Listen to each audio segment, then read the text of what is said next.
दोस्तों Indian railway finance corporation limited यानी IRFC की बात करें तो यहाँ पे काफ़ी बड़ी गुंडी निकल के आ रही है। आईआरएफसी ने अपने एनुअल जनरल मीटिंग की डेट का ऐलान कर दिया है।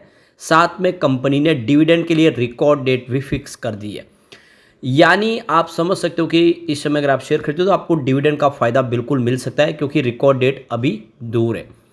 इसके अलावा कंपनी ने अपने बिजनेस प्लान का भी यहाँ पे खुलासा किया है। एनुअल जनरल मीटिंग के दौरान आने वाले समय क्या संभावना बनेगी उसको लेकर, और जो एनुअल रिपोर्ट पेश की है जिसमें बहुत सारी बातों का खुलासा हुआ है। यानी आने वाले समय बिजनेस और तेज़ी से बढ़ता हुआ दिखाई देगा। ऐसे में रेलवे की इंफ्रा कंपनी को फंड प्रोवाइड करने वाली इस आईआरएफसी में इन्वेस्टमेंट का ये सही मौका है, या फिर स्टॉक काफ़ी महंगा हो गया है, एक बार प्रॉफिट बुक कर लेना चाहिए।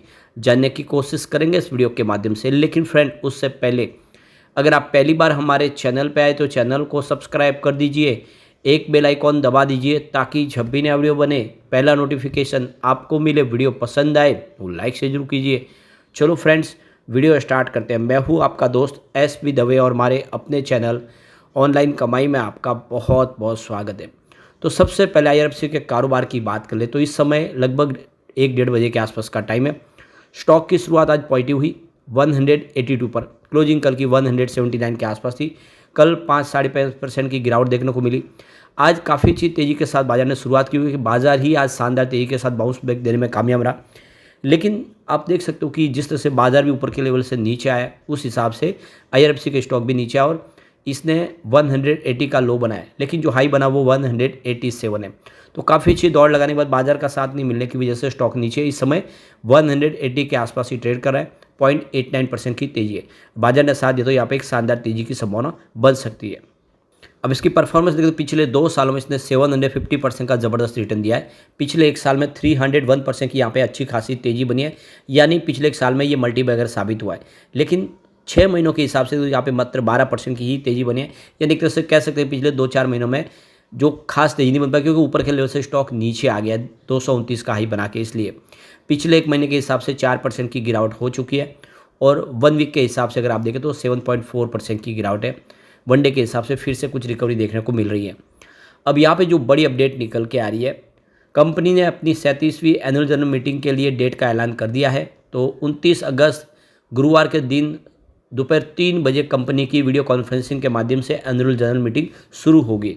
अब यहाँ पे कट ऑफ डेट भी आ चुके हैं एलिजिबल शेयर होल्डर के लिए, जो यहाँ पे ई वोटिंग के माध्यम से अपने वोटिंग राइट का इस्तेमाल करके वोट दे सकते हैं। यह 22 अगस्त 2024 थर्सडे यानी गुरुवार के दिन डेट आ चुकी है। तो 22 अगस्त के पहले पहले अगर आपके डीमेट अकाउंट में शेयर होंगे तभी आप एलिजिबल है, और इस शेयर होल्डिंग पैटर्न के माध्यम से आप अपने वोटिंग राइट का इस्तेमाल कर पाएंगे।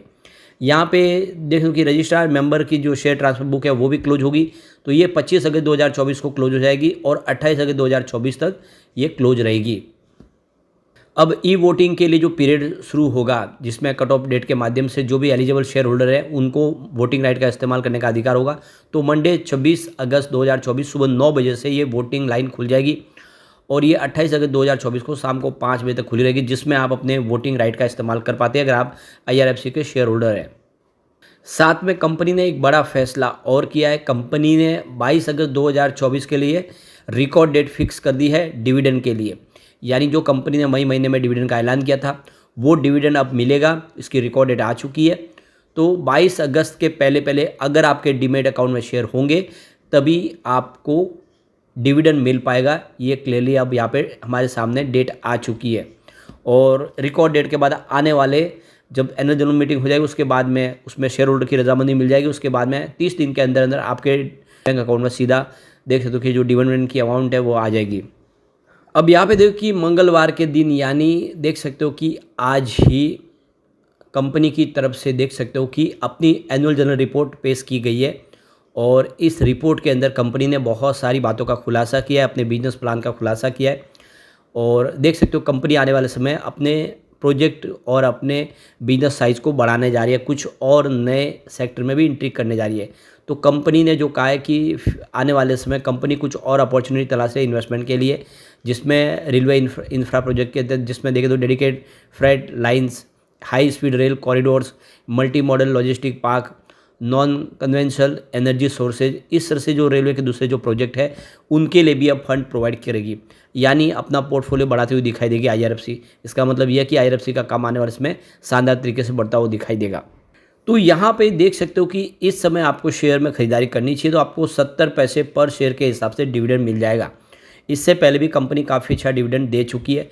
तो एनुअल जनरल मीटिंग में इस जो भी डिविडेंड है उसके लिए शेयर होल्डर की रजामंदी ली जाएगी, लेकिन रिकॉर्ड डेट हमें ध्यान रखनी है, और वो रिकॉर्ड डेट है यहाँ पे 22 अगस्त। इस रिकॉर्ड डेट के पहले जिनके पास शेयर होंगे उन्हीं को इस डिविडेंड का फ़ायदा होगा, ये आपको खास ध्यान रखना है। अब यहाँ पे कंपनी ने अपने एनुअल रिपोर्ट पेश की है, जिसमें अपने बिजनेस को लेकर यहाँ पे उन्होंने खुलासा किया है किस तरह से कंपनी का बिजनेस बढ़ा है। तो यहाँ पे अगर आप देखें तो कंपनी का जो फाइनेंशियल 2023-24 के लिए रेवेन्यू फ्रॉम ऑपरेशन देखें तो 26,644 करोड़ के आसपास है, जो काफ़ी शानदार है। कंपनी का जो प्रॉफिट यानी प्रॉफिट आफ्टर टैक्स PAT पूरे साल का वो 6,412 करोड़ के आसपास है, काफ़ी ज़बरदस्त। और जो नेटवर्थ है वो 49,178 करोड़ तक पहुंच चुका है। टोटल AUM देखे कंपनी का तो 4,64,641 करोड़ तक पहुंच चुका है, यानी काफ़ी बड़ा मजबूत इसका AUM है।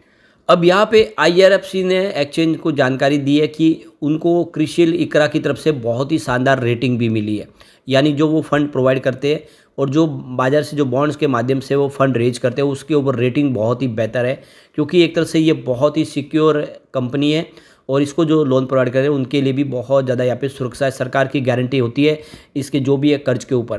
तो क्रिशिल की तरफ से देख सकते हो कि यहाँ पे AAA की रेटिंग दी गई है, और यहाँ पे देख सकते हो कि क्रिशिल ने A+A1+ की रेटिंग दी है इनके बॉन्ड्स के ऊपर, और इन्होंने जो भी फंड रेज किया उसके ऊपर। इकरा की तरफ से भी AAA की रेटिंग है और इकरा ने A+ की रेटिंग दी हुई है। केयर की तरफ से भी AAA+A1+ की रेटिंग है। तीनों की अगर रेटिंग देखें तो एक जैसी है और बहुत ही बेहतर और सबसे शानदार रेटिंग है। तो यहाँ पे देखो कि कंपनी बहुत सारी कंपनियों को फंड प्रोवाइड करती है, जिसमें आप देखें Rail Vikas Nigam limited, Konkan railway, Ircon international, RailTel corporation, और इस तरह से जो कंपनियां उन सबको फंड प्रोवाइड करती है। तो ये जो इनका टोटल AUM है वो 4,64,641 करोड़ तक पहुंच चुका है, और बोरोइंग देखें इनका तो 4,12,032.10 करोड़ के आसपास है। अब ये जो AGM होने जा रही है 37, इसमें कुछ बड़े जो प्रस्ताव है जिसको पास किया जाएगा। इसमें जो रिजल्ट होगा Q1 का उस रिजल्ट को भी प्रस्ताव के माध्यम से पास किया जाएगा। इसके अलावा जो डिविडेंड देने जा रही है कंपनी, उस डिविडेंड के प्रस्ताव को भी पास किया जाएगा। इसके अलावा अगर आप देखें तीसरा जो रिजोल्यूशन है वो है श्री बालदेव प्रसाद जो नॉमिनी डायरेक्टर है उनकी रीअपॉइंटमेंट होनी है, इस प्रस्ताव को पास करना है। इसके अलावा देख सकते हो कि जो नई डायरेक्टर बनी है कंपनी की, जो MD है उषा वेणुगोपाल, उनकी अपॉइंटमेंट को भी यहाँ पे मंजूरी लेनी है शेयर होल्डर की, जो प्रस्ताव रखा जाएगा। तो इस तरह से बहुत सारे जो प्रस्ताव है जो इस AGM के दौरान लिए जाएंगे, तो ये आपको इस समय ध्यान रखना है सारी डेटें। इसके अलावा जो कंपनी ने बड़ा फैसला किया है यहाँ पे अपने देख सकते हो कि Q1 के रिजल्ट के लिए डेट का ऐलान भी कर दिया। तो मंडे 12 अगस्त 2024 को कंपनी अपना Q1 का रिजल्ट डिक्लेयर करने जा रही है। रिजल्ट इस बार भी बेहतर रहने की पूरी उम्मीद है, क्योंकि पिछले रिजल्ट हमने देखे बेहतर थे, कंपनी का बिजनेस बढ़ा है, सरकार की तरफ से जो योजना लाई जा रहा है इसका फ़ायदा भी IRFC को हो रहा है। और ऐसे में आप अगर लॉन्ग टर्म इन्वेस्टर है तो ये तो बहुत ही अच्छा मौका है। थोड़ा सा स्टॉक नीचे भी आया है 229 का हाई बना के, लेकिन अगर आप शॉर्ट टर्म इन्वेस्टर तो इस समय बाजार से थोड़े से दूर रहे, क्योंकि बाजार अभी भी कमज़ोर दिख रहा है, हो सकता है थोड़ी गिरावट हो, फिर ऐसे में आपको निचले लेवल से भी शॉर्ट टर्म के इन्वेस्टमेंट का तो मौका मिल सकता है। लेकिन लॉन्ग टर्म इन्वेस्टर के लिए हमेशा अपॉर्चुनिटी होती है, अच्छे स्टॉक में निवेश कर लेना चाहिए। आने वाले समय वैसे भी आपको ज़बरदस्त रिटर्न देने को ये बिल्कुल स्टॉक तैयार है। लेकिन फ्रेंड, कोई भी इन्वेस्टमेंट करने से पहले अपने फाइनेंशियल एडवाइजर बॉडी ले ले या अपना खुद का रिसर्च करें, क्योंकि मैंने वीडियो आपके एजुकेशनल पर्पज़ के लिए ही बनाया। वीडियो पसंद आए तो लाइक से जरूर कीजिए और चैनल को सब्सक्राइब कर दीजिए। Thank you friends.